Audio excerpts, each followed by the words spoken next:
Good morning po sa ating lahat. Sa mapagpalang umaga po at inaayahan ko po ang lahat na tumayo at sama-sama po tayong sumamba sa ating Diyos. Masyado kayong bilis. Masyado kayong bilis.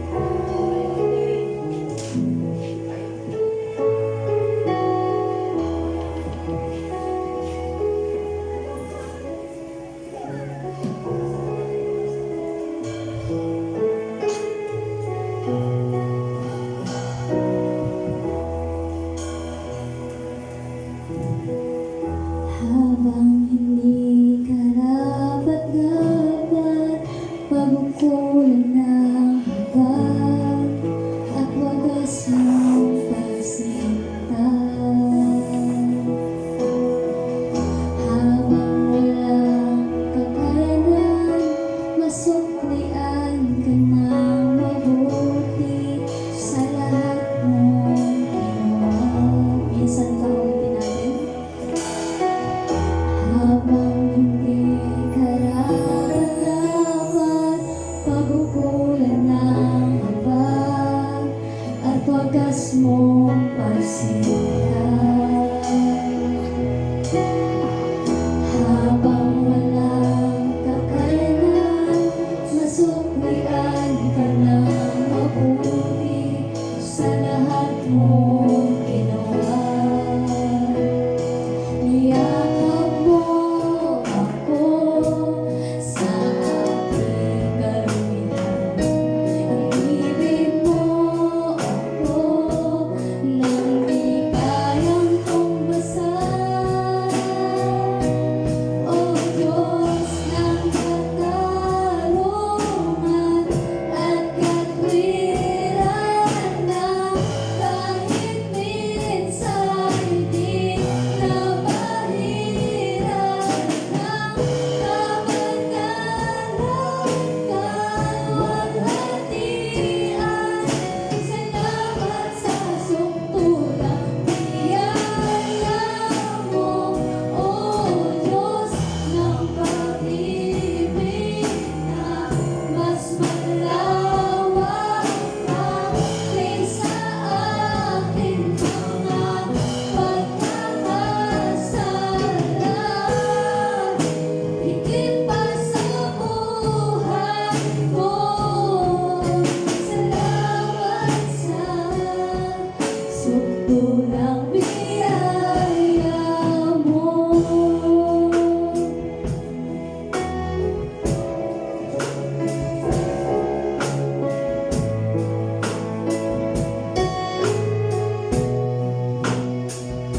Niyakap mo ako sa aking karumihan. Inibig mo ako nang di kayang tumbasan. Niyakap mo ako sa aking karumihan. Inibig mo ako nang di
dakila aming Diyos, aming hari na buhay.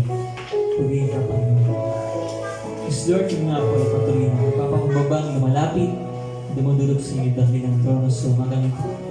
Patuloy nga po na humingi ng kapatawaran sa aming mga pagkakasala, sa aming po mga kababihan sa inyo, sa aming po mga pagkukulang, Panginoon. Pagkatapos, Patuloy po ang pakatalisay ng banal na dugo ni Jesus na po sa krus na ito. So, we welcome you in this place. Patuloy nga po namin hinahandig yung pagkilos sa aming kalapitan. And dalangin din po namin yung mga kapatid po namin ang dako sa inyong bahay-simbahan. Muli niyo pong ipaalala sa kanila ang talaga ng pakikiisa sa pagpupuri at sa pagkasama sa pagbilang magkakapatid. Ang Jesus sa kanila pagpalito pa naman. So, pray Lord na open your hearts, our minds. We welcome you in this place. Ito po ang aming dalangin. Sa aming Panginoon ng Jesus. Amen. Amen! Ayan, magpatuloy po tayo sa pagpupuri para sa ating Diyos. Magkamayan po tayo.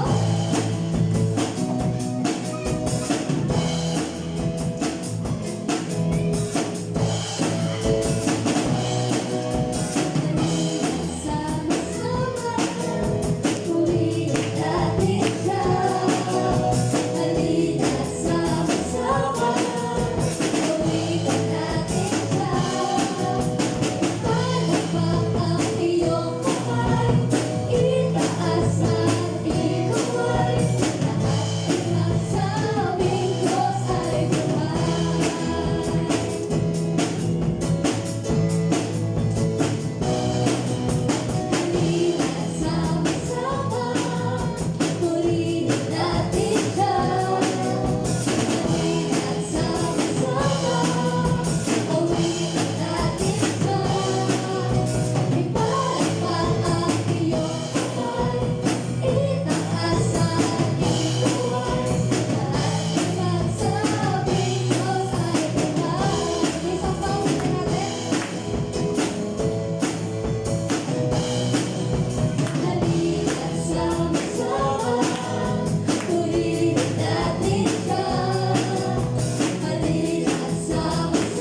pagkilos ng wala ng Espiritu sa lugar na ito.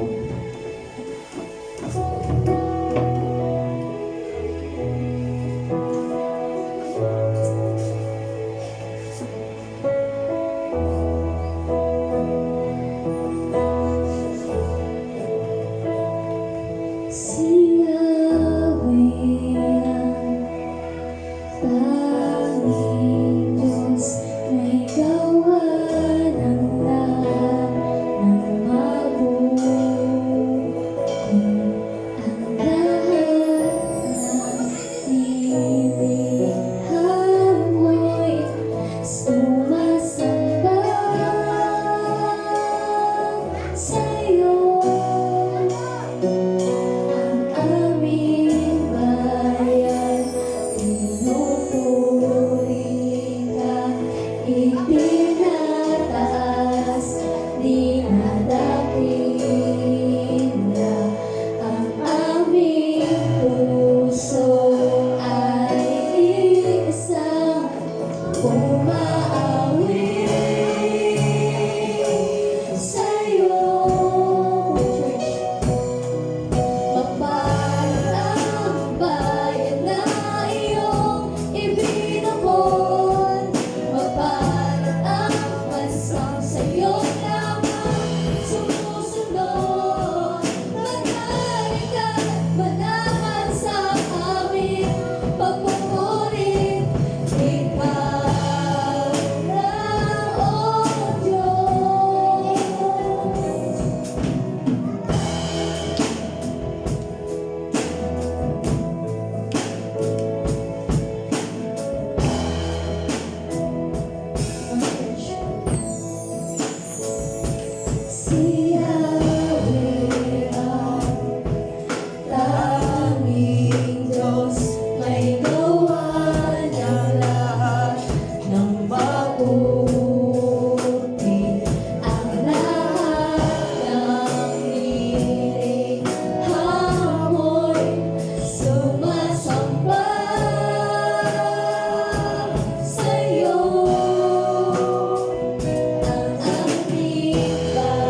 banal ng Diyos, walang katulad mo.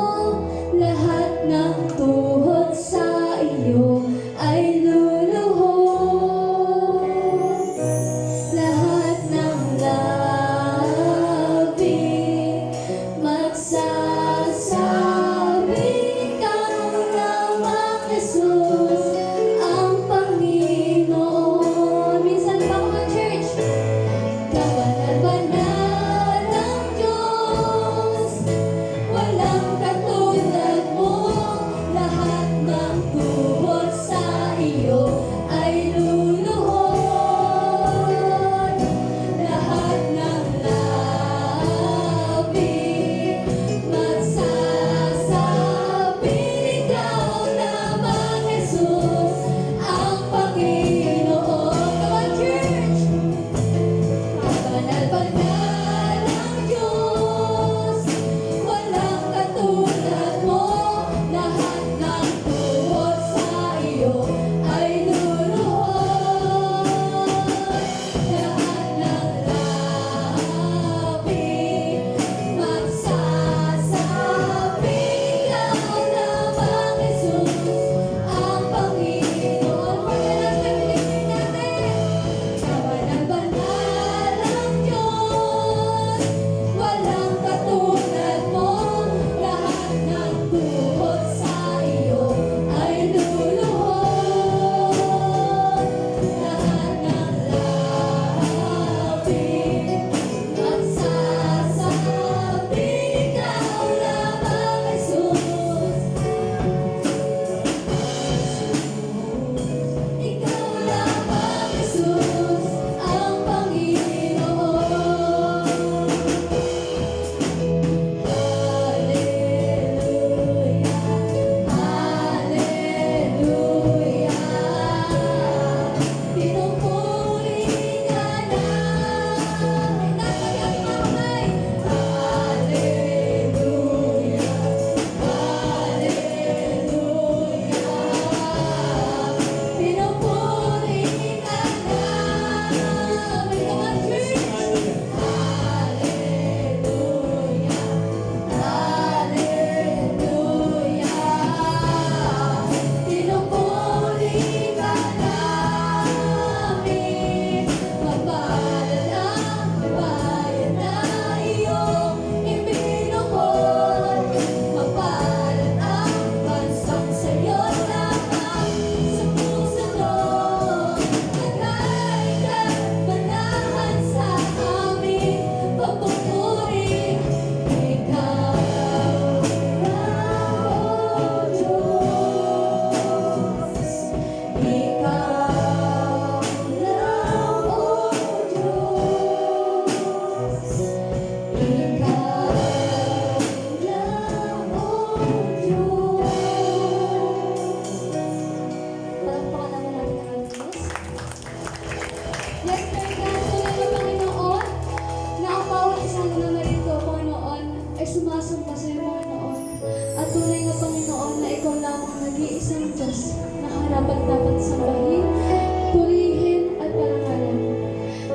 Kaya, ang lahat ng anak ng Diyos ay nagbibigay sa inyo ng pinakamataas na papuri. Palakpakan po natin siya, mga kapatid. Maraming salamat, Lord God. Ito po ang aming dalang sa samang pangalan lamang ng aming Panginoong Jesus. Amen. Amen.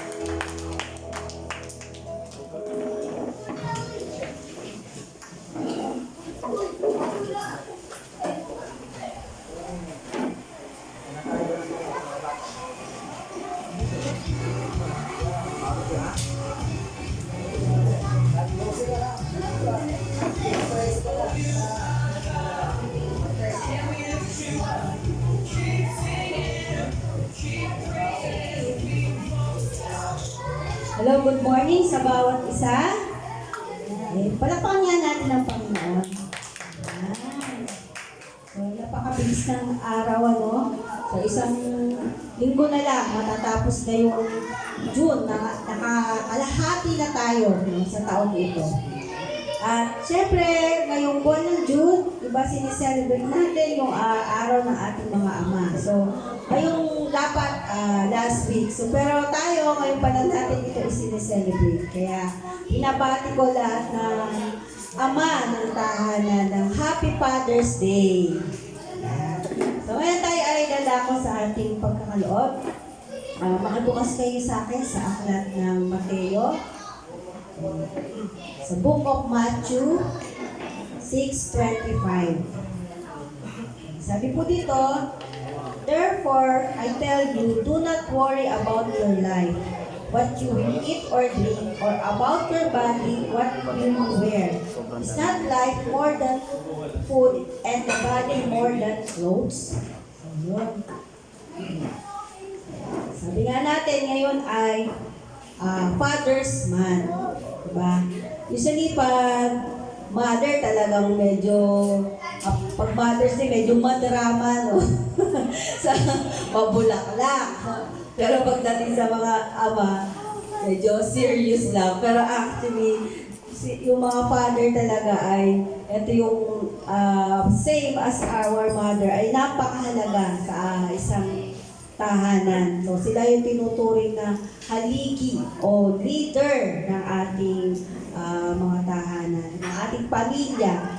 So as a father, sila rin yung sila yung number one provider, di ba?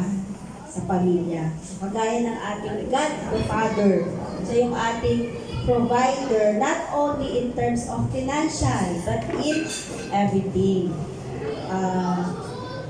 Pero sabi nga, tayong mga anak ng Diyos, meron din tayong part doon sa provider ng Lord sa atin. Una, we need to trust. We need to trust God and be a better stewardship. No? Maging steward tayo.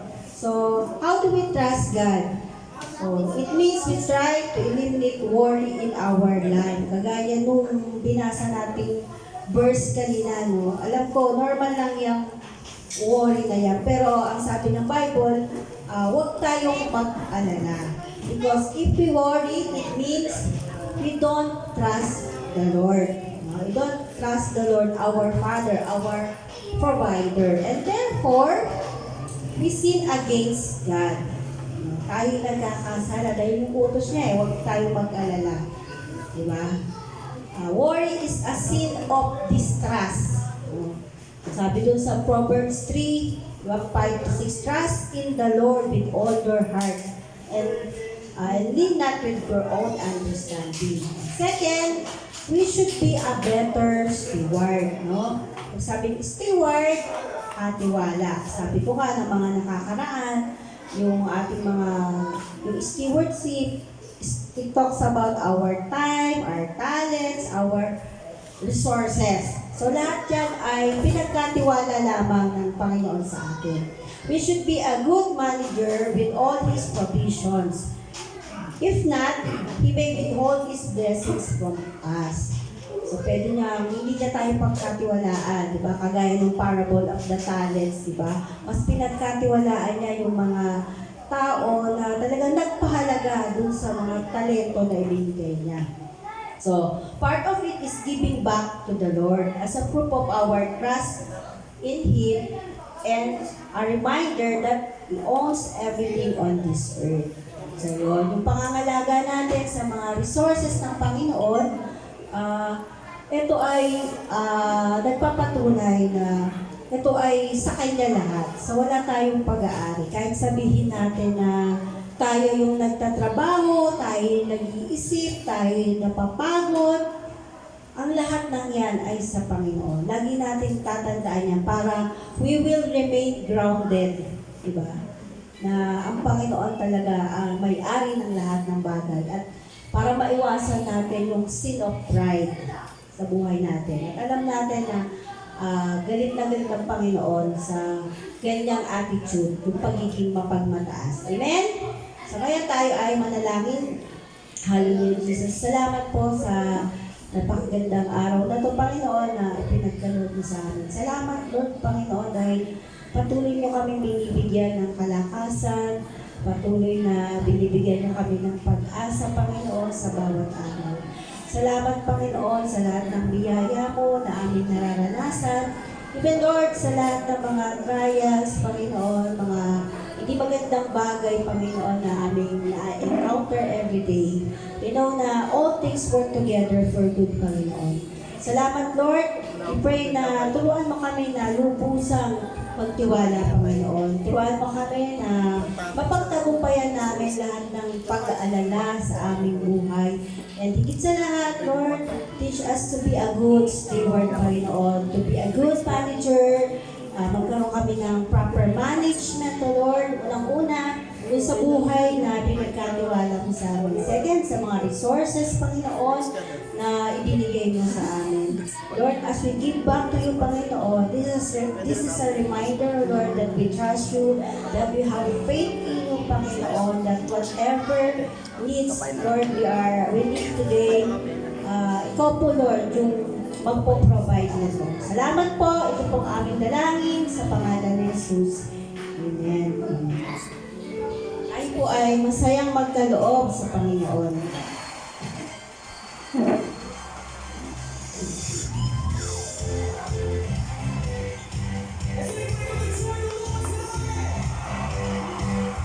Okay, ngayon naman, tandaan natin yung ating mga puso't isipan sa pakikinig ng salita ng Diyos. Naway namin natin yung bawat salita na maririnig natin wala sa dadali niyang mensahe sa umaga nito. Ay, tinatawagan ko na po si Pastor Bernabe Manumay.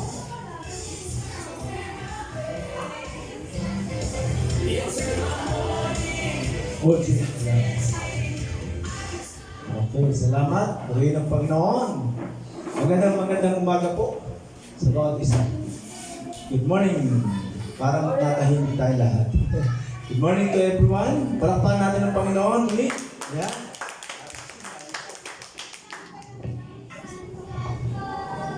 Yeah. Okay. Wala. Okay, so ngayon po ay supposedly nung last Sunday tayo dapat mag-celebrate na Father's Day since nagkaroon ng adjustment. Wala po ako dahil ako inaimbitahan mag-speak doon sa isang church sa Christ is the Answer.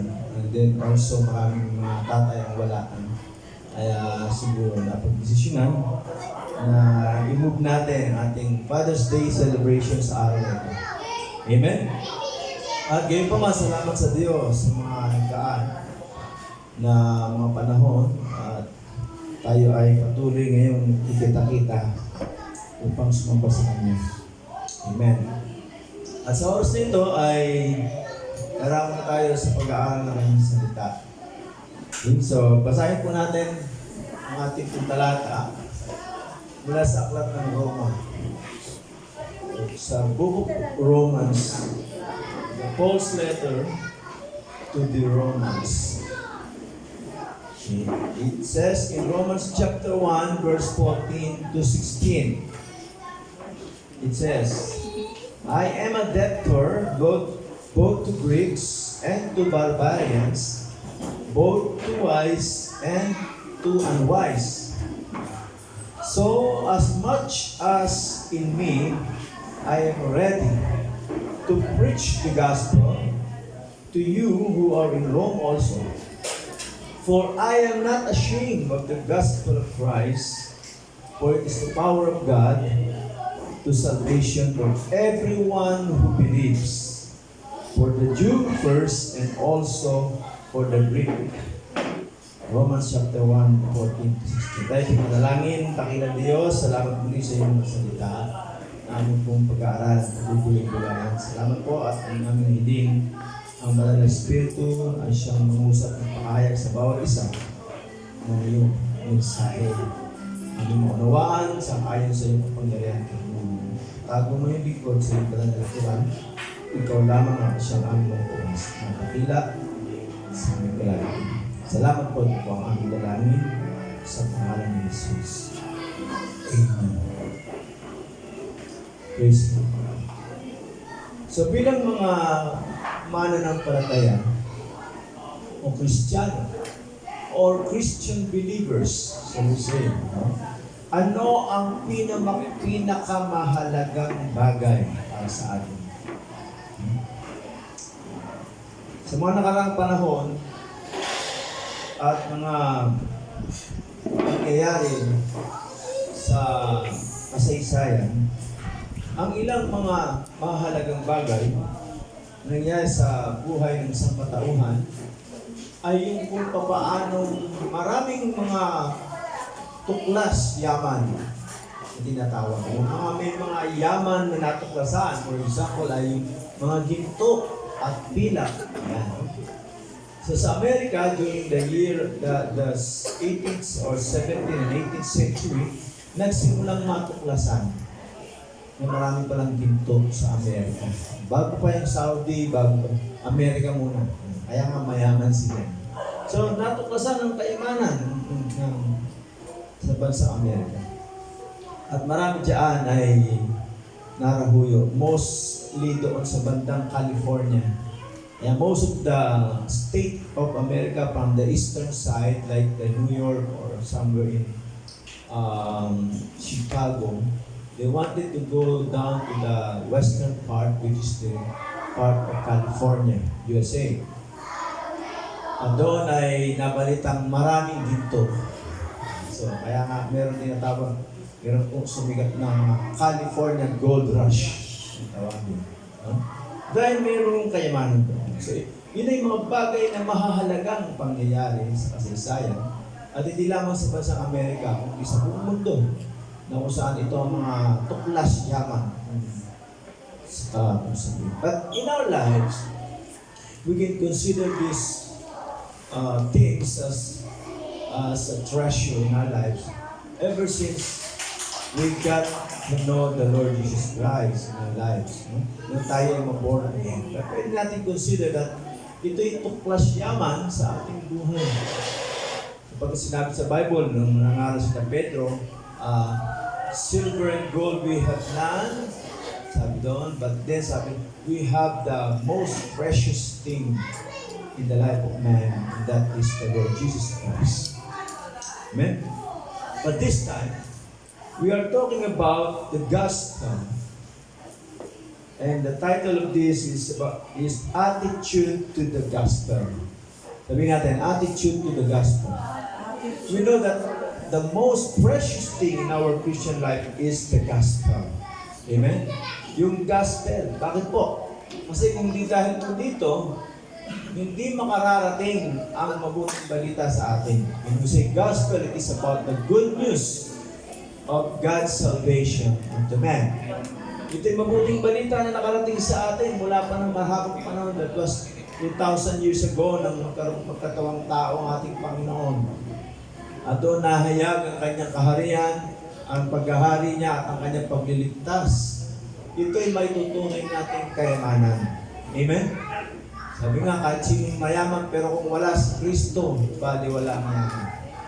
Balat tayo, wala tayong kayamanan sa lupa, pero meron tayong kayamanan sa langit, at yun ang buhay na walang hanggan. Dahil sa ating pananalig at pananampalataya sa ating Panginoon. But this is it talks about the gospel of Christ. What should be, our greatest discovery in this life, that is the gospel of Christ. In every change of status, also makes a change of attitude. Kung ano minsan ang nararating ng tao, ganun din nagbabago ang kanyang mga pag-uugali. Pag ang tao ay may natapos sa pinag-aralan, nagiging mapagmataas. Pag mayroong narating, nakatagumpayan, nababago ang ugali. Ganun minsan ganyan ang tao. Pag meron tayong mga kakilala ng proseso, nagbago na. Nagbago na si ganito. Dati hindi ganyan. Right? And dahil yumaman or masenso or whatsoever, nagkaroon ng pagbabago sa kanyang attitude. Yeah. So, parang very big natural tendency ng tao. Pagka meron kang narating na estado ng buhay, nagbabago. Yung dating ganito ka noon, nakikisalamuha, pero nung ikaw medyo nagkaroon na, teka, iba na. So, merong pagbabago sa buhay. But the same thing in our lives, ever since we received the gospel of Christ, there must be a change in our attitude. Amen?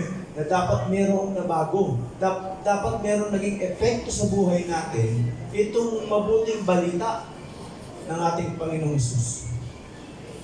That's why we are talking about what should be our attitude, or how is your attitude concerning the gospel? How is your attitude concerning the gospel? Yeah. Patungkol daw sa mabuting balita, paano ba tayo nagkakaroon ng attitude? When we say attitude, it talks about a response. Sabihin natin, response.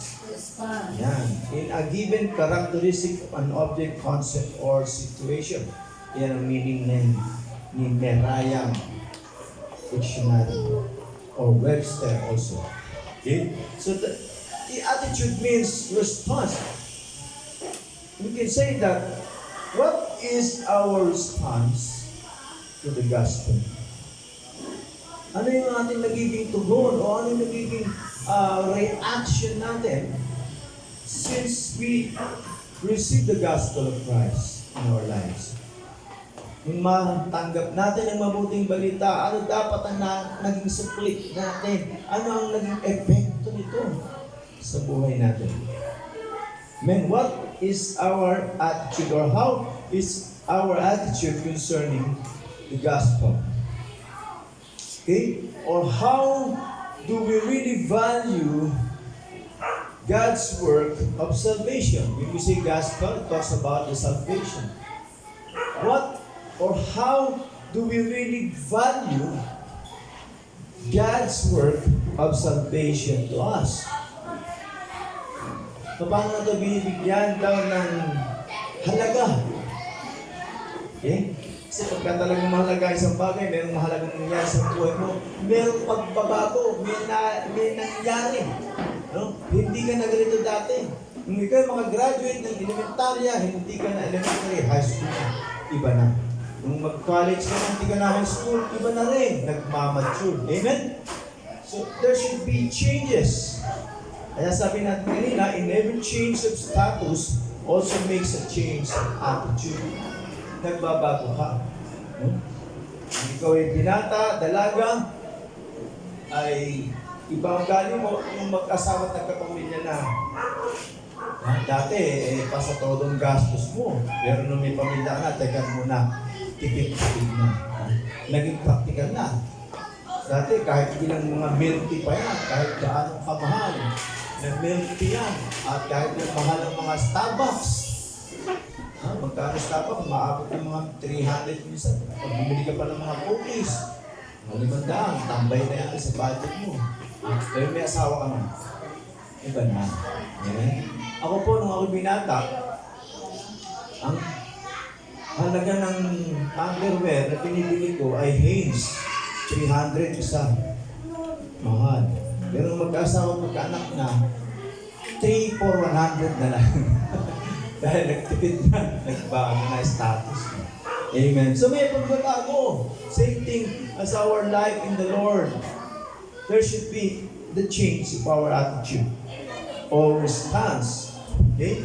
So what is the result of God's salvation to us? Or what happens after we believe and got saved? Amen? So, definitely dapat naging positibo, nagkaroon tayo ng pagbabago ng buhay, nakakilala sa Panginoon.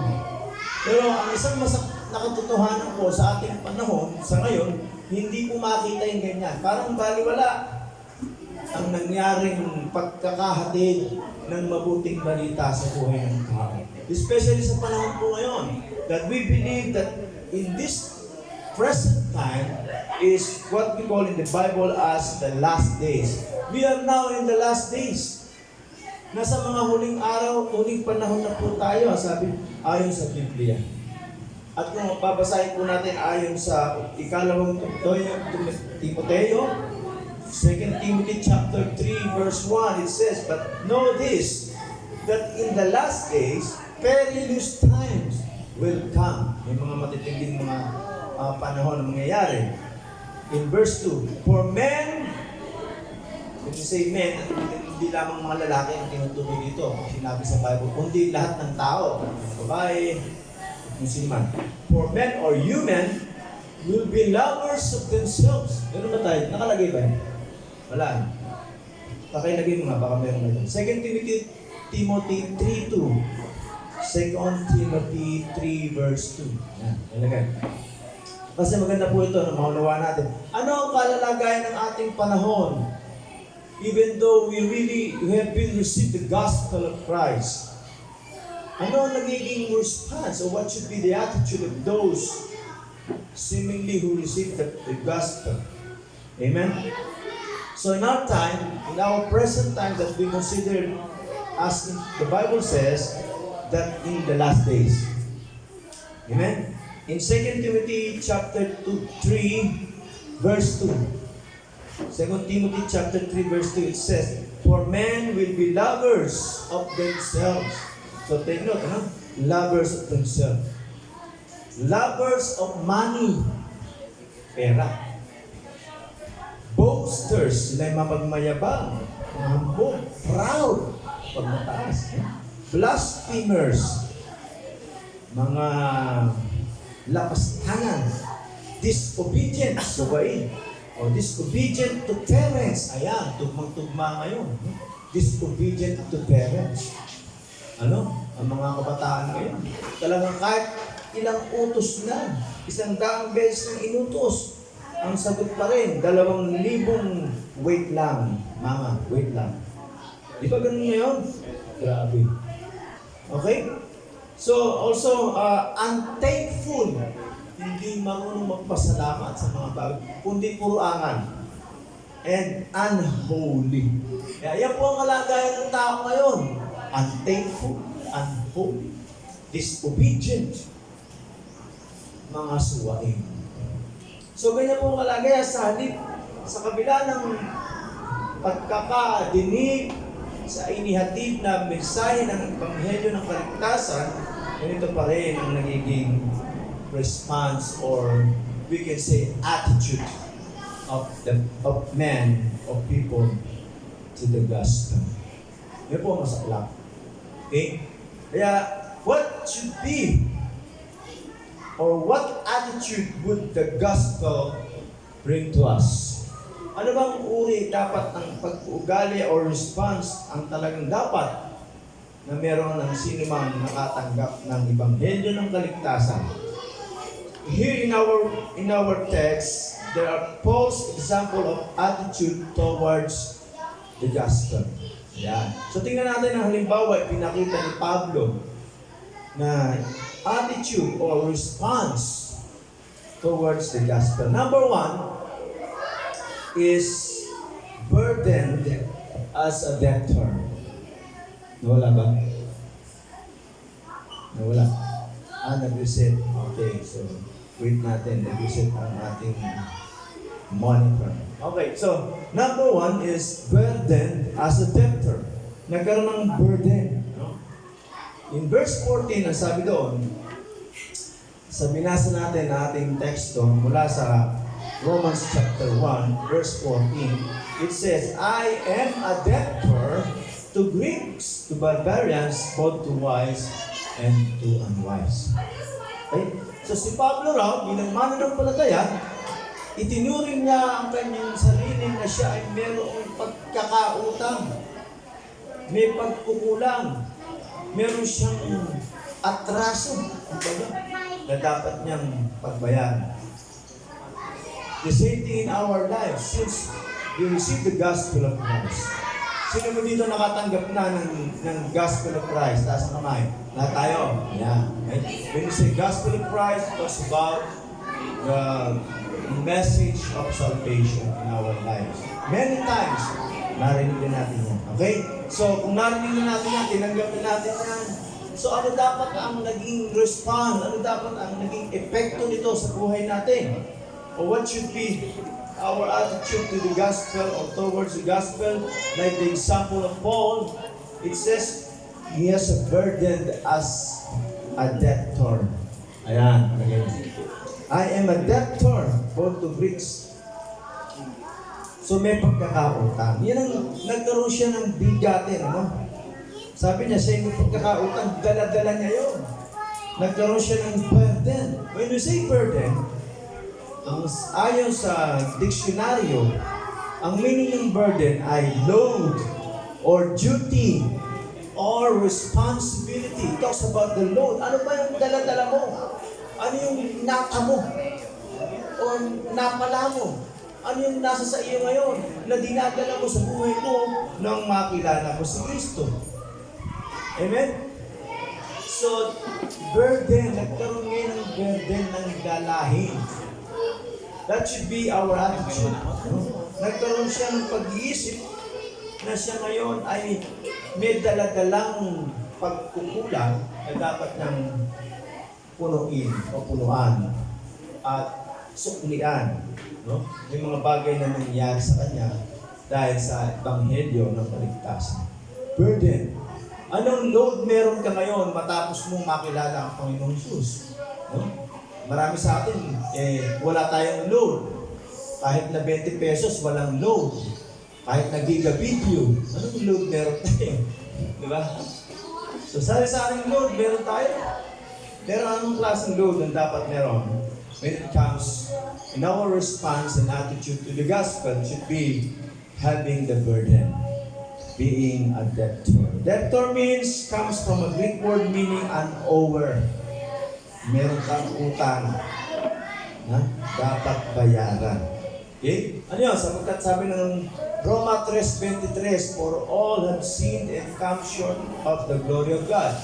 Lahat tayo ay may kasalanan, may pagkukulang, may atraso sa Diyos. We are all debtors to someone for something especially to God. Meron tayo pagkukulang ever since we received the gospel. Amen? So ito po ang dapat nating naging response. Ha? Dapat nung makilala mo si Kristo, meron bigla kang dala-dala ngayon na bigat, dalayan sa puso, and that is may pagkukulang na dapat kang tuparin, gawin. Hindi lamang tayo nakakilala sa Panginoon upang mag-antay na lamang ng kanyang muling pagbabalik. Hindi po. Hindi tayo nakakilala para umatid-atid na lang every Sunday at mag-worship. Hindi po. Kung hindi, meron tayong tungkulin. At yan ang sinabi ni Pablo sa aklat, sa kanyang sulat sa mga taga-Roma. Okay? So, all believers are debtors in two ways. Dalawang bagay, dalawang paraan tayo nagkakaroon ng pagkakautang. First, we are debtors to God and we owe Him everything. Sa Diyos. Kaya sabi natin kanina, Roma 3:23, lahat may nagkasala, may pagkaka-atraso.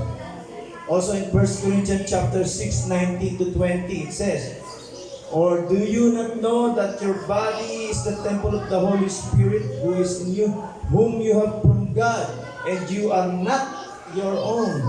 For you were bought at a price, therefore glorify God in your body and in your spirit which are God's. Ano po sabi doon? You are not your own. Hindi mo na pag-aari ang sarili mo. Ang sabi ng Bible. Tayo binili sa malaking halaga. Bakit po gano'n? Sa Biblia kasi, ipinahayag po na ang buhay ng tao dahil sa kasalanan, tayo po ay naging alipin ng kasalanan. Kaya tayo sunod-sunuran sa kasalanan, hindi natin maiwasan. Di ba ganyan? Hindi ka makaalis-alis. Bakit? Alipin ka. Pero magmula nang makilala si Kristo at narinig mo ang mensahe ng Ebanghelyo ng Kaligtasan, the Gospel of Christ, or the Gospel, ikaw ngayon ay lumaya na. Amen?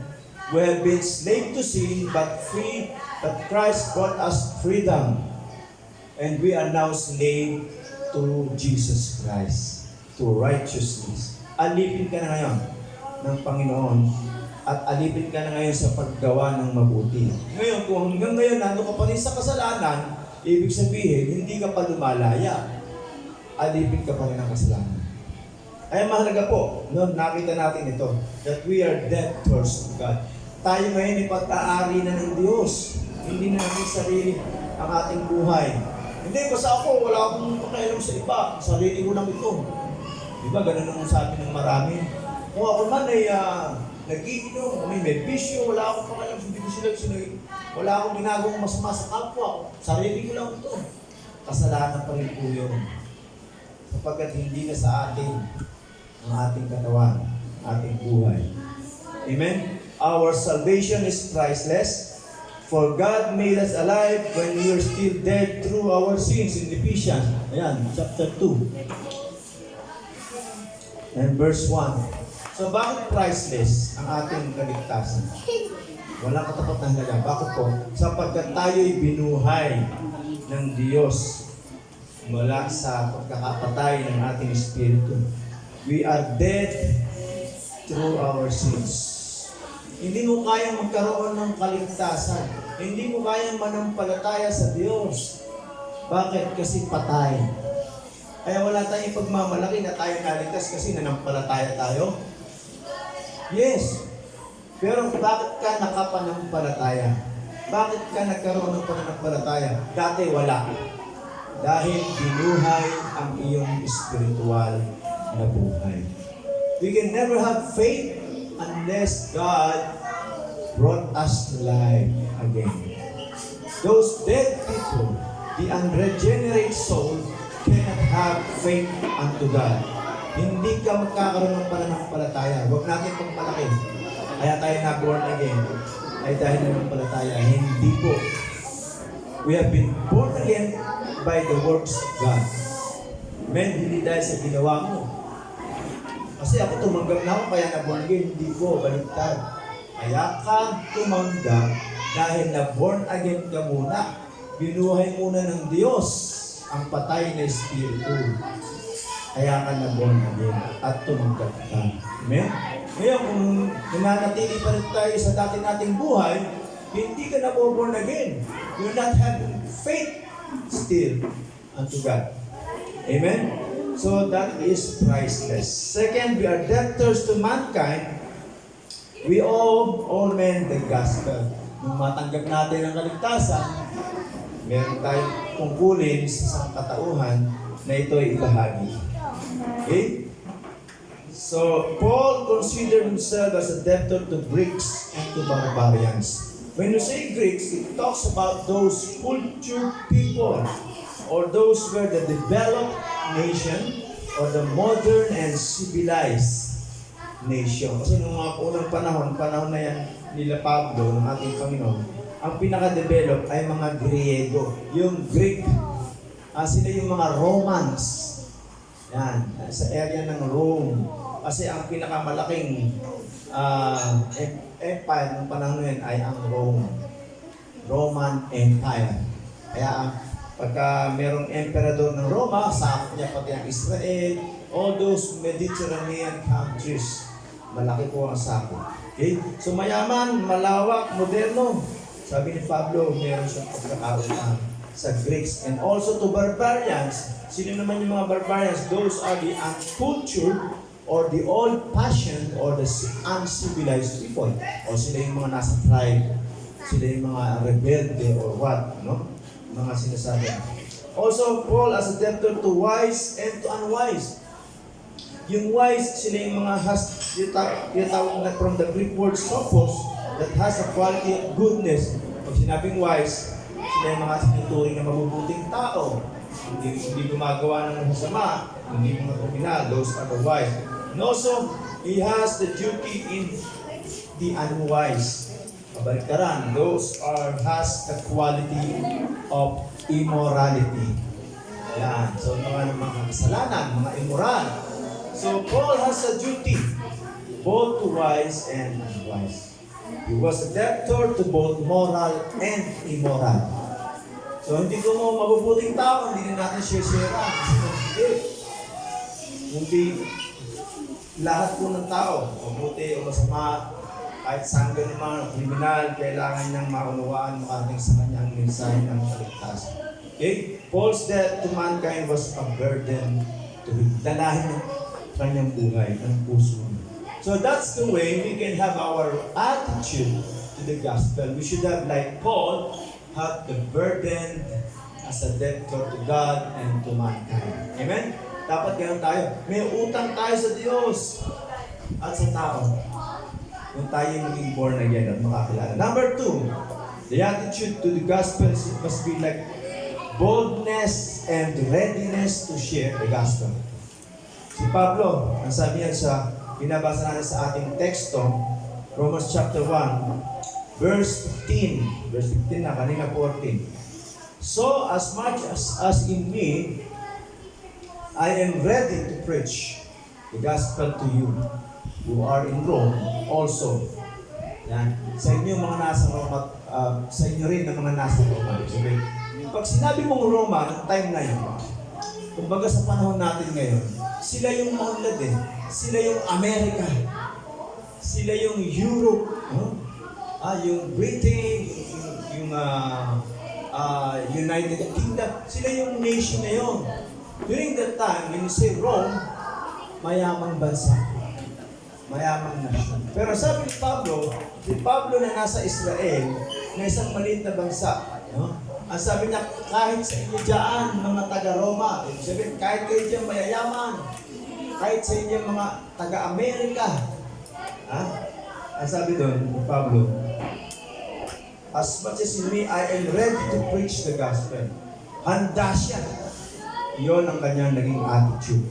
He has the boldness and readiness to share the gospel. Likewise, in every Christian, we should have this boldness and readiness. Dapat hayag ka. Hindi ka nagtatago ng buhay Kristiyano mo. Okay? When you say boldness, wala kang itinatago sa iyong pagiging Kristiyano.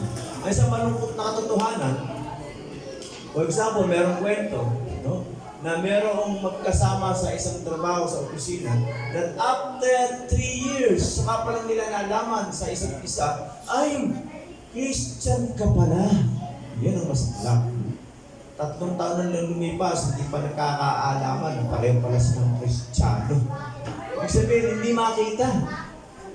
Hindi nahahayag sa buhay nila na sila ay Christian. Hindi makita ang pag-uugali ng isang Kristiyano, the attitude being a Christian. So, ganyan ba ang buhay natin? Nahahalata ba sa buhay mo? Kung ikaw may nagtatrabaho sa opisina, kung ikaw may estudyante, nahahalata ba sa iyong klase, sa mga kaklase mo na ikaw, Christian ka pala? Dapat bold tayo. Ang hayag, bukas ang ating buhay ng isang mananampalataya. Like Paul, he is always ready to preach. He has the boldness and the readiness to preach the gospel. Preach means not necessarily mean just on the pulpit. It also means that to declare, to announce, ihayag mo na mayroong mabuting balita ang Panginoon. At yan ay nandoon sa banal na kasulatan na maaari mong ibahagi. Okay? So, ready.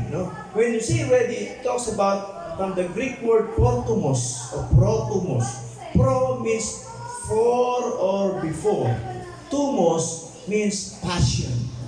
So meaning, ready, the word ready means predetermined passion and desire.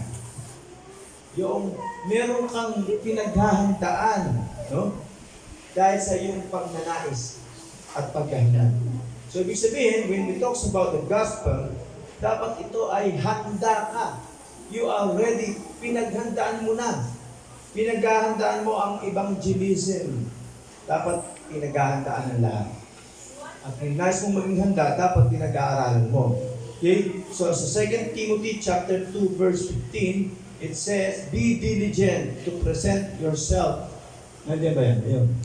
To present yourself approved to God, a worker who does not need to be ashamed, rightly dividing the word of truth. Okay? So sa King James Version, ang sabi dyan, ano ba yung King James Version? Ayun. Isa, ayan. So ang sabi dyan, pagkakasabi, study. Study to show thyself approved unto God. Dapat pinag-aaralan mo, inaalam mo, hindi pwedeng asa ka na lang lagi sa pakikinig. Pag-aralan mo, magbasa ka ng Biblia. Baka hindi tayo nagbabasa ng Bible. Okay? Study to show thyself approved unto God, a workman that needed not to be ashamed, rightly dividing the word of truth. Yung maayos at tama mong binabanghay ang salita ng katotohanan. So that way ay nagiging ready ka. Readiness, no? Boldness and readiness to share the gospel. That should be our attitude to the gospel. Na hindi tayo basta ganun lang, attend lang, simba lang tapos uwi, simba, uwi, simbawe, mga taga Zimbabwe. Hindi tayo dapat nagiging Zimbabwe lang. Amen? So pinaghahandaan natin, ready, boldness and readiness to share the gospel. Kaya sabi ng Matthew 11 or Matthew 28 verse 19, sabi, Jesus said, "Go therefore and make disciples of all the nations." Humayo. Alam mo ba, pag sinabing go dito, it doesn't mean na kinakailangan pumunta ka sa napakalayong lugar o bansa. Ang ibig sabihin dito ng go, kilos, kumilos ka. Kahit tayo po sa kapatid mo, sa pamilya mo, kumilos ka. Share the gospel. Make disciples of all the nations. Maging disipulo ang lahat ng bansa. Disipulo, ibig sabihin, mananampalataya, tagasunod ng ating Panginoong Jesus. Okay? So we are saved to serve God in sharing the gospel. Kaya ka naligtas. We are saved to serve God in sharing the gospel. Amen? Hindi ba sa tayo naligtas lang? Sabi nga natin, priceless yan. Binili tayo ng dalisay na dugo, buhay ng ating Panginoong Jesus ang inalay para tayo ay mabuhay na magmuli at maligtas, magkaroon ng buhay na walang hanggan. At may bahagi natin yan sa marami pang tao. Amen? Kaya hindi na tayo ngayon, hindi na atin ang ating buhay. Tayo ngayon ay alipin na dapat ay alipin na ng Diyos. Dapat tayo mayroong burden as a debtor katulad ni Pablo. We should have that boldness and readiness to share the gospel. Alipin na tayo ni Kristo. Merong kwento na isang misyonaryo na naglalakbay sa bansa ng Africa upang mangaral doon, ipahayag ng Ebanghelyo. Sa kanilang paglalakbay, nakakita nila ang isang taga-tribo na inaatake ng leon at akmang papatayin na at sasakbalin. Ito na lang dumating itong mga misyonaryo at kanilang binaril ang malaking leon. Siyempre, mga misyonaryo, may mga dalang niya, weapon, may mga bundok-bundok eh. Yun sa madaling salita, nailigtas nila yung tao. Bali, pasalamat ang taong taga-tribo. Ang sabi niya, mula ngayon, dahil ligtas mo ang aking buhay, kung di dahil sa inyo, patayin na ako dyan. Dahil dyan, mula ngayon, iniaalay ang aking buhay, sasama na ako sa inyo, saan man kayo pumaroon. Maglilingkod ako sa inyo, gawin ninyo akong alipin. Yan, so, sabi ng miss, hindi naman kailangan, ito ang gusto kong mangyari, dahil kung di dahil sa ginawa nyo, wala na ako. So nangyari, at sinamahan niya sa kanyang tribo, yung palang kanilang nailigtas na yun yung tribe leader. And then the result is the whole tribe dedicated their lives to the Lord Jesus Christ. Nagkaroon ng magandang bunga, tremendous results yung kanyang ginawa. Amen? Dahil tinuring niya hindi na kanya ang kanyang buhay at itinalaga niya para sa paglilingkod sa Diyos o sa lingkod ng Diyos na nagligtas sa kanya sa pahamakan, kamatayang pisikal. But then later on, naunawaan niya na tayo ay dapat naging alipin ng ating Panginoon dahil sa kaligtasan ng ating kaluluwa. Amen? So that's the way we can have our right attitude toward the gospel. Boldness and readiness. And lastly, number 3, strong belief. Sabi natin, strong belief. Strong belief by being not ashamed. Kung talagang tunay kang nananalig, matibay, strong, ang pananalig mo. Sa verse 16 ng Romans chapter 1, yung pinabasa natin kanina.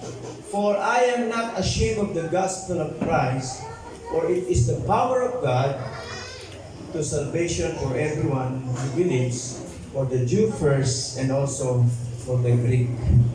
So pansinin natin, for the Jew and then for the Greek. So sabihin sa lahat ng tao.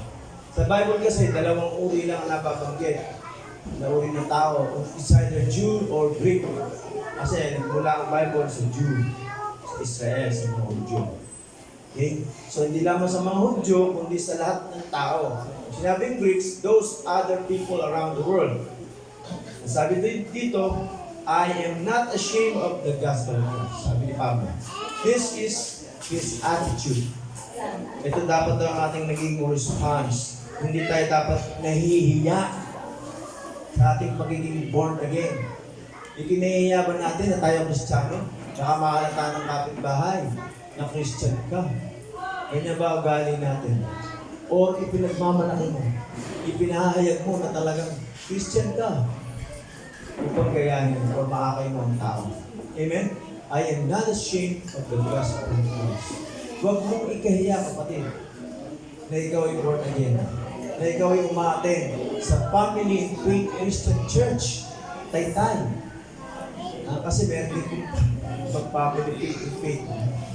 Kaya dapat taytay. Tayo yun. So, ipagmalaki natin, ang ikatuwa natin na tayo ay mananampalataya ni Kristo. Huwag natin ikahiya. Paano nila malalaman kung hinihiya natin? At paano natin sila maaakay kung hindi nila alam na tayo ay may dala-dala sa Ebanghelyo? Kung hindi naman naihahayag sa ating buhay. I am not ashamed of the gospel of Christ. Kapatid, yan ang buhay, the essence of being a Christian. You are not ashamed. You should not be ashamed.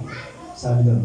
Rather, sabi ng 2 Corinthians 5:20, now then, we are ambassadors for Christ. Ambassador. As though God were pleading through us, we implore you on Christ's behalf, be reconciled to God. Okay? So dapat daw tayo mga ambassador. Ambassador, tagapagdala o representative about Christ. Dala-dala natin. We represent Christ to the nations. Dapat ganyan daw ang ating buhay. Hindi natin kinihiya. Ang masaklap nga, sabi nga natin, ang tao sa panahon natin ngayon, makasarili. No? Puro sarili na iniisip. Ganyan po ang nagiging kalagayan ng mundo. Marami ang ayaw ng mag-asawa, ayaw ng magkaroon ng pamilya, kasi ayaw ng responsibilidad. Kaya ayaw na rin mag-anak, mag-aalaga na lang ng pet, ng hayop, ng aso. Kasi ayaw nila ng responsibilidad na matigas ang ulo ng mga anak. Ganyan po ang nangyayari. Okay? So parang ikinahihiya natin ang dapat natin maging buhay, that we should have take responsibility being a Christian. We should have response or the right attitude to the gospel. Amen? So yan po ang sinasabi. Kaya kailangan natin magkaroon ng ganyang pagtugon sa Ebanghelyo ng ating Panginoon. Amen? So a true Christian shall witness. A true Christian will witness. Na dapat tayo nagpapatotoo. Ang sabi ng Acts chapter 1 verse 8, but you shall receive power when the Holy Spirit comes upon you. And you shall be witnesses to me in Jerusalem, in all Judea and Samaria, and to the end of the earth. So dapat lahat tayo na mga mananampalataya nagpapatotoo. But whoever is also in Matthew 10:33, wala ka doon? Ayun, Matthew 10:33. Makilagay nga. Matthew 10:33. But whoever denies me before men, him I will also deny before my Father who is in heaven. Kung hindi natin pinahayag, pinahihiya natin, ikinaiila natin, bakit pinagkakaila? Kung nananahimik ka, meaning to say, pinagkakaila mo ang pagiging Kristiyano mo. Amen? Whoever denies me before men, him I will also deny before my Father who is in heaven. Huwag natin ikinay. I am not ashamed of the gospel of salvation. Okay? Your life must be a living testimony of the gospel. Amen. You are saved to serve. Naligtas ka para sa paglilingkod sa ating Diyos at sa kanilang kalooban. Bago ako magtapos, meron pong isang kwento na mas makunawa natin. Alam na natin iba ito. Ang sabi ng isang kwento, na meron isang mananampalatayang babae sa Russia. Siya ay mananampalataya pero yung kanyang asawa, yung lalaki ay isang military colonel na Russian. Hindi mananampalataya. Yung babae lang ang mananampalataya o Christian. At sa kanyang pagdalo sa church, palagi siya hinahadlangan nito na hindi mananampalataya niyang asawa ng isang colonel, military colonel, may rango, official.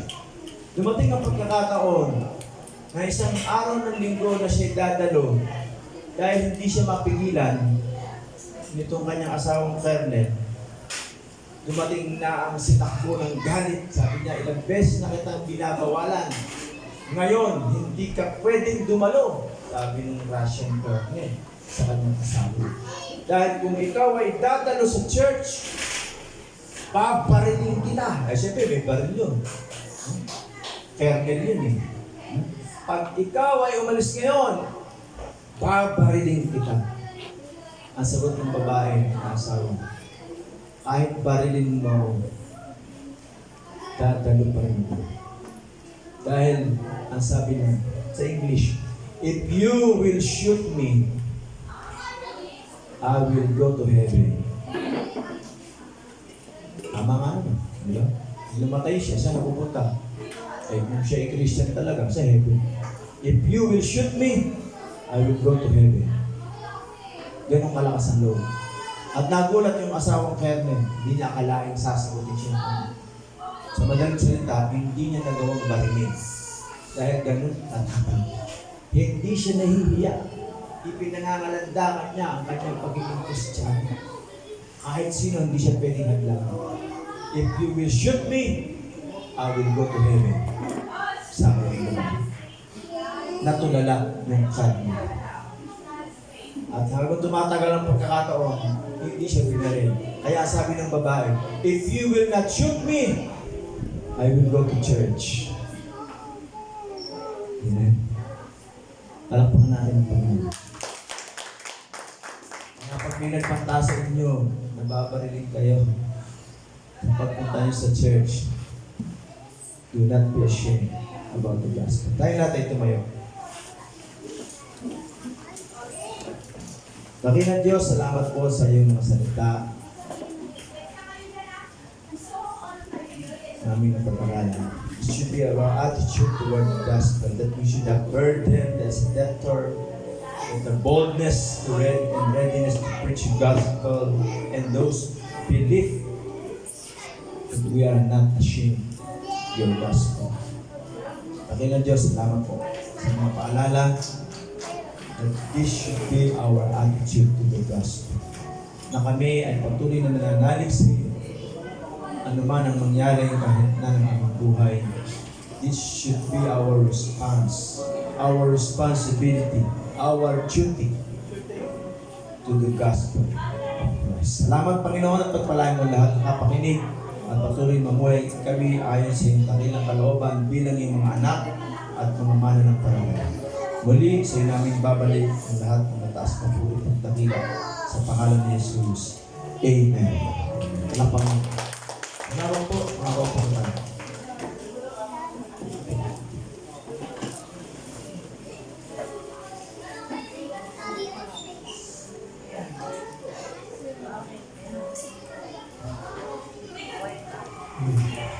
Amen. Thank you so much po, Pastor OJ, sa panginoon sa amin. At ngayon po ay nasa ating tawagan ang ating Children Sunday School para po sa isang talent offering for our Father's Day. Sa pangunguna po ni Sister Jenny at ni Ate Kyla.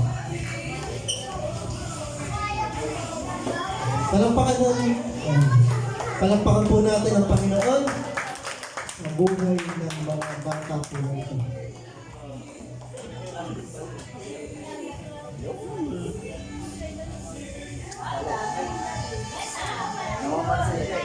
Namamansin. Dati ulit dati.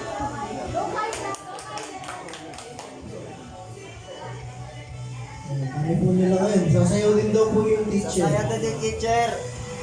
Galaw-galaw din. Yung teacher sa likod.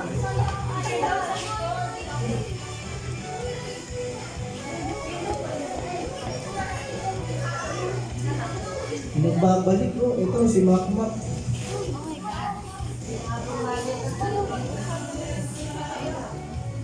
Ito, Mak.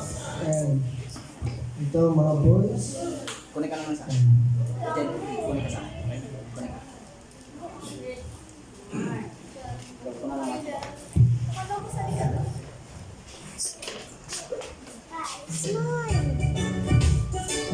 Smile daw, sabi ni teacher. Smile. And many sons that Father Abraham. I am one of them, and so are you. So let's just praise the Lord. Right on, Father Abraham had many sons. Many sons that Father Abraham. I am one of them, and so are you. So let's just praise the Lord. Right on, left on, Father Abraham had many sons. Many sons had Father Abraham. I am one of them, and so are you. So let's just praise the Lord. Right on, left on, right foot. Father Abraham had many sons. Many sons had Father Abraham. I am one of them, and so are you. So let's just praise the Lord. Right on, left on, right foot, left foot. Father Abraham had many sons. Many sons had Father Abraham. I am one of them, and so are you. So let's just praise the Lord. Right on, left on, right foot, left foot, chin up. Father Abraham had many sons. Many sons had Father Abraham. I am one of them, and so are you. So let's just praise the Lord. Right up, left up, right foot, chin up, turn around. Father Abraham had many sons. Many sons had Father Abraham. I am one of them, and so are you. So let's just praise the Lord. Right up, left up, right foot, chin up, turn around, take it down. Ayan. Sino ba yun? Yun na yan. Okay, palapakan natin ang Panginoon sa ating Children's Sunday School. Mga bata ngayon, ang gagaling po sa mayon. Lalo na pag pinasayaw nyo ng TikTok. Ngayon, tinatawagan ko naman po ang representative ng ating young professionals, si Brother Neil at si Brother Earl, for their talent offering. Palakpakan natin ang Panginoon sa ating mga kapatid. Siya daw po ay kakanta ng You Raise Me Up. Ay, hindi ba? Anong kakantahin mo, kapatid? Sakit sa bones ng pastor. You raise me up. Ano pala, yung Good, Good Father. Kahit yung kalahati nun, hindi ko mamakuha eh.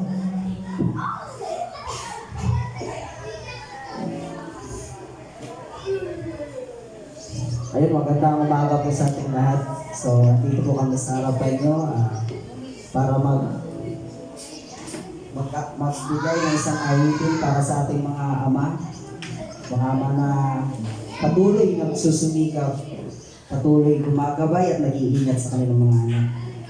Patuloy na nagpapayo na para maisaayos ang kanilang mga buhay. So yung awitin namin na to is title nito, Good Good Father.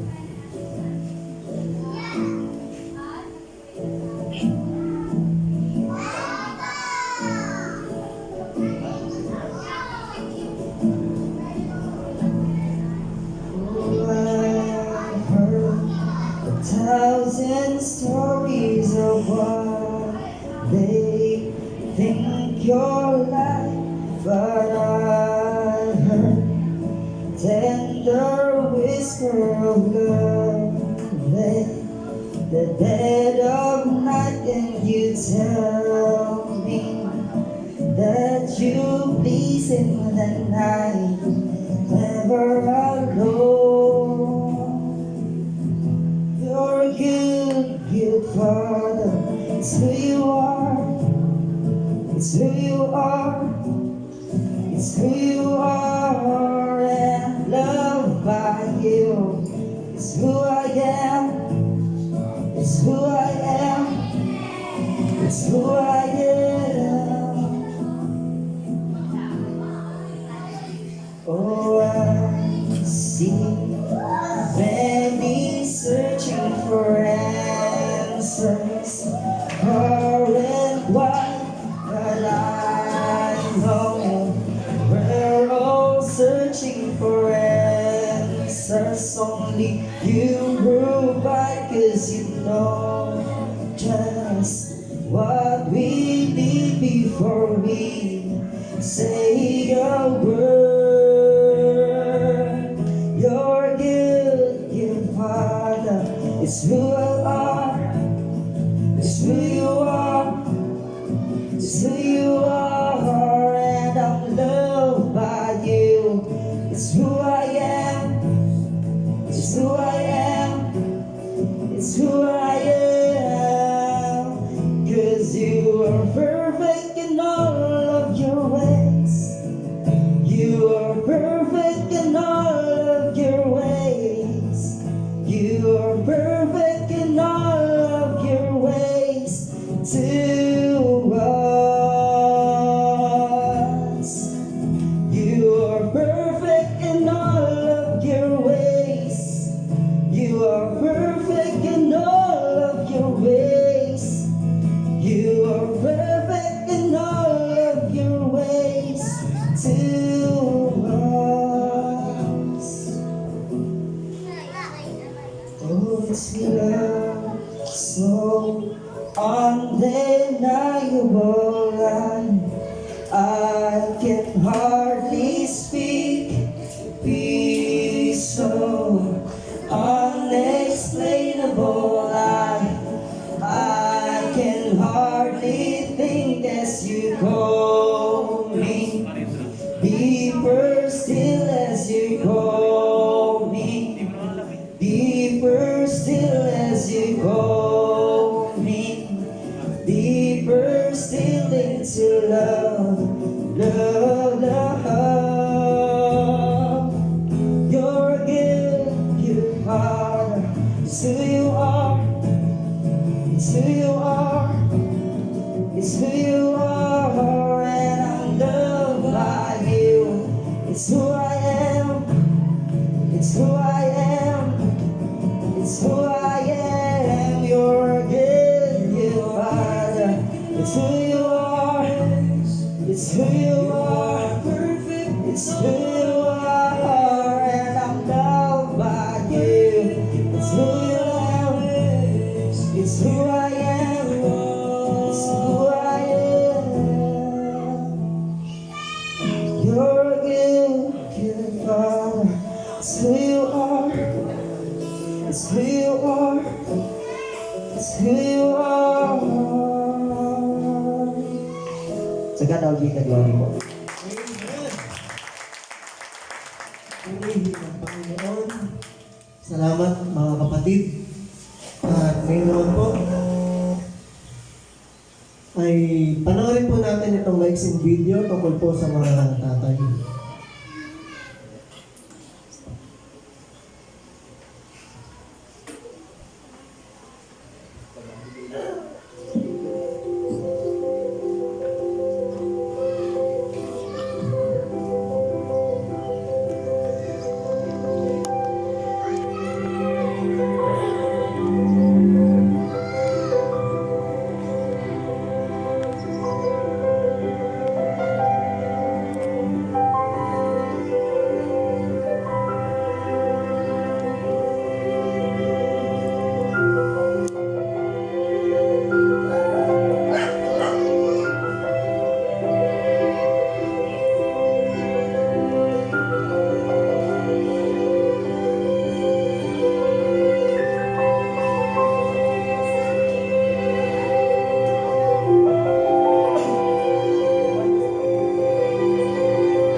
Ngayon po ay tinatawagan na po ang mga tatay dito sa unahan.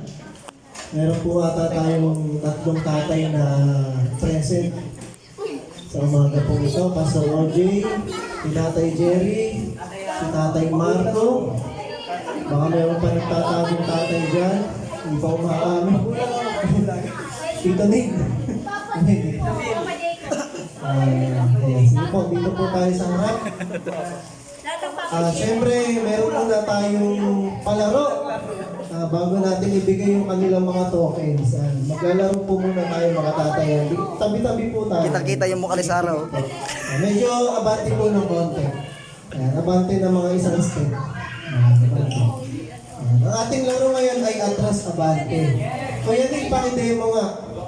Para malinaw sa atin yung rules ng game. Pag sinabi pong abante, abante ulit. Pag sinabing abante ulit, hindi na kayo abante ulit. Atras. Abante. Abante. Atras. Atras. Hindi na atras pag sinabing atras ulit. So ito po ay presence of mind. Patalasan po ito ng pag-iisip. Nakita mo ka ni Sarah. Kung matatalas ka, malituin na. Okay. Sample. Practice muna. Abante. Atras. Atras. Wala. Wala ha. Ito, game na to. 1, 2, 3. Abante. Atras. Abante. Abante. Atras si Tatay Jerry. Tatay Jerry, dito po muna tayo sa side ha. Kaya tagal na po muna si Tatay Jerry. Dalawa na lang. Brother Marco at Pastor OJ. Ready? Abante. Atras. Atras. Abante. Abante. Atras. Atras. Abante. Abante. Atras. Atras. Abante. Abante. Abante.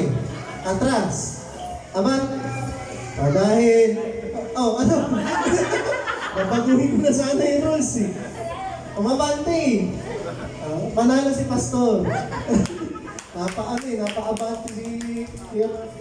Pamanalo po si Pastor OJ. Ito po yung preview. Baka hindi ko maiapot. May isa pa tayong games. Pakikuha po yung mesa at saka yung mga base. Ayan. Dahil dito, kasala ulit si Tatay Jerry. Ayan, kasama pa rin po si Pastor. Ito po ay huhulaan nyo lang kung saan namin ilalagay yung may premium. Akala ko tagay ng Hindi po tayo magiinom dito. Bawal yun. Ayan. Kunin yung isang bote. Hindi, wala. Ito po. Hulaan nyo lang po kung nasan dito yung may premium. Siyempre, tatalikod po muna kayo. Sige po, talikod. So, kung sino po makakahula, meron pong chance na hindi nyo mahulaan lahat kung nasaan yung may lamang 1.5. Hindi, baka alam nyo na yung 1.5 eh. Kung hulaan nyo po rito kung alin yung may laman. Pag wala sa inyo nakahula, hulaan nyo ulit. Okay? Okay na to. Kita ba natin kung saan napunta? Pakita nyo ba? Wala pong magtuturo ha. Bawal magsenyas. Okay, ready? Harap. Sige po. Unang mahula si Pastor. Kung nasaan ang 1.5. Sige, hula. Sige. Pagbigyan po natin siya mauna sa Pastor. Ayan, kay Pastor yun. Sa'yo, Brother Marco, alin? Ayan, sa inyo po, Tatay Jerry. Kinuha yung tapat natin. Ayan, yung kay Tatay Jerry. Okay, ready na? Ready? Ang nanalo! Sinunahin natin. Huwag muna kay Pastor. Baka may breakfast na. Kanina, Marco muna, Marco. Go kayo, Marco! Ba't may drum rolls eh? Tik. Tignan natin kung nandito po ang pera. 1, 2, 3. Baso! Walang 1.5. Eh, Tatay Jerry, tignan natin kung nakuha ni Tatay Jerry. Sino gusto nyo manahin? Pastor o Tatay Jerry? Taas kamay. Kay Pastor. Kay Tatay Jerry. Sabay! Sabay na, sabay. Kayo na po mag-angat, sabay. Angatin nyo na po sabay. 1, 2, 3. Angat! Yun! Pastor. Pastor. Sa inyo na po, Pastor. Tapos sa inyo po, kung gusto nyo po ibalato, pwede rin. 1-5 po yan. Pero joke lang po yun. Isang 1, isang 5. Okay, palakpahan natin ng Panginoon. Si Pastor po, nanalo ng lahat ng premyo natin. Pakialisa po itong mesa. At ngayon, syempre, ipapanalangin po natin ang ating mga tatay. Baka po meron gusto magbigay ng mensahe. Maiksi lang kasi ano na po tayo. Medyo mag-overtime na po tayo. Sino po gusto magbigay ng message? Para sa mga tatay. Para kay Tatay Jerry, sino gusto mag-message? Siyempre, dapat harap na dito sa ano. May camera. Lapit dito sa harap. Janelle! Janelle. Bigyan natin ng chance si Ate Janelle. Ano masasabi mo kay Tatay Jerry? Walang iiyak ha? Tissue daw po. Iiyak na yan. So yun, Papa, message ko lang sa'yo, ano. Hala! Charot. Wala pa nga eh. Iiyak na yan.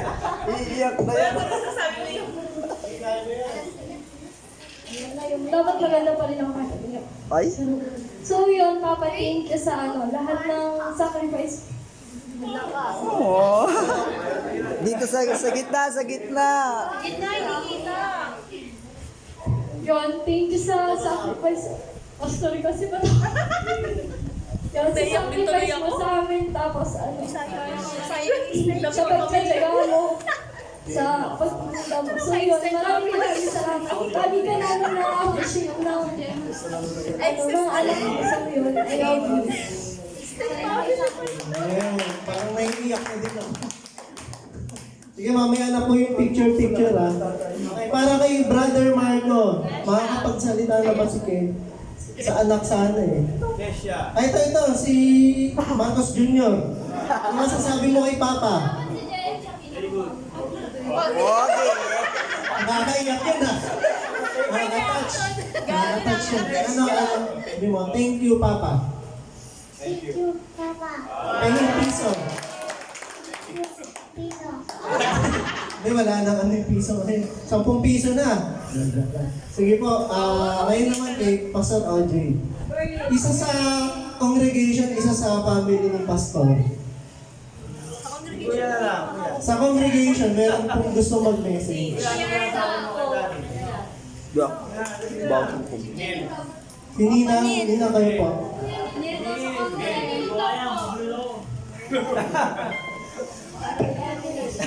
Gananay. Happy Father's Day sa inyong lahat na ama na nakiki-join din ako bilang father din. Kasi I also play and the role of father sa aming family. Maraming salamat sa Panginoon sa patuloy na pagpapala sa bawat isang ama, lalo na ang ating mahal na pastor. Hindi lang maging ama para sa kanyang sariling pamilya, ama pa rin sa aking mga anak, sa aking iba na kamangkin, at higit sa lahat ay ama natin lahat dito sa ating bahay sa bahay. Patuloy nawa siyang pagpalain ng Panginoon, bigyan ng kalakasan, bigyan ng wisdom, bigyan ng energy, bigyan ng enthusiasm na ipagpatuloy ang pamumuno dito sa ating bahay sa bahay.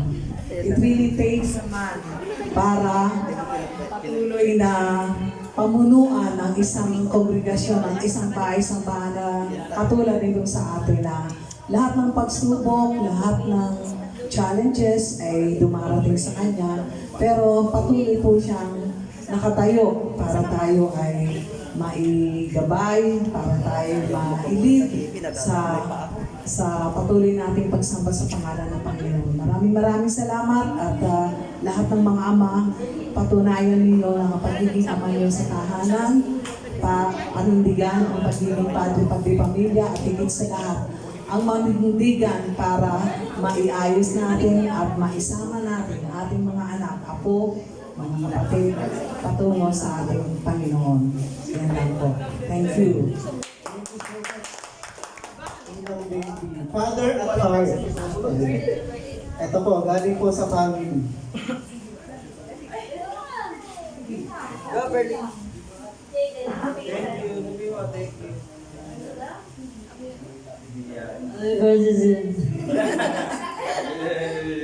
Happy Father's Day, Daddy. Alam mo na yon. I-chat ko na lang mamaya. Message ko. Amen. Kung meron pa pong gustong mag-send ng message or mag-appreciate through honorarium, di ba, I love you, pwede naman pong isend through Gcash. Okay? Ngayon po ay tinatawagan ko po yung mag-aabot ng mga token of appreciation sa ating mga tatay. Sino po yung mga mag-aabot? Ayan, ating simple gift for our mga tatay. Salamat po. Salamat po sa ating church. Sana po ay maging memorable sa inyo itong ating pag-appreciate sa ating mga tatay. Pwede po bang tumayo ang lahat para po sa ating prayer of blessing para po sa ating mga kasatayan? Hello. Ito, mas malakas pala yung isa. Okay.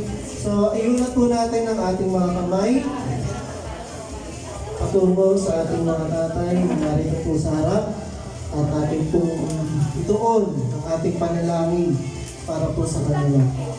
Tayo po yung manalangin. Panginoon, salamat po sa buhay ng mga tatay na ito na nasa aming harapan.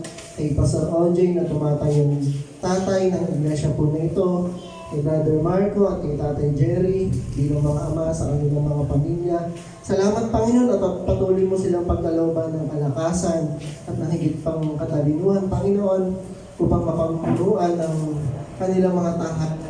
Salamat o Diyos dahil sila po ay ginamit mo bilang instrumento upang kami ay turuan ng mga bagay, ng mga aral na kailangan namin matutunan sa aming buhay. Salamat Panginoon sa iba pang tatay na aming mga kasamahan na wala po sa ngayon, kay Tatay Peter, sa iba pang mga tatay Panginoon. Salamat po Diyos sa mga tatay namin na nasa bahay. Tinatas din namin ang aming panalangin sa iyo Panginoon. Pagpalain mo po ang lahat ng mga tatay na masigasig na itinataguyod ang kanilang mga pamilya. Purihin ka, Panginoon, at sa iyo pong lahat ng pasasalamat namin sa buhay ng aming mga tatay nito. Ito po aming samot dalangin sa pangalan ng Panginoong Hesus. Lahat po'y magsabi ng Amen. Kaya natin ang Panginoon. Amen, maaari na pong bumalik sa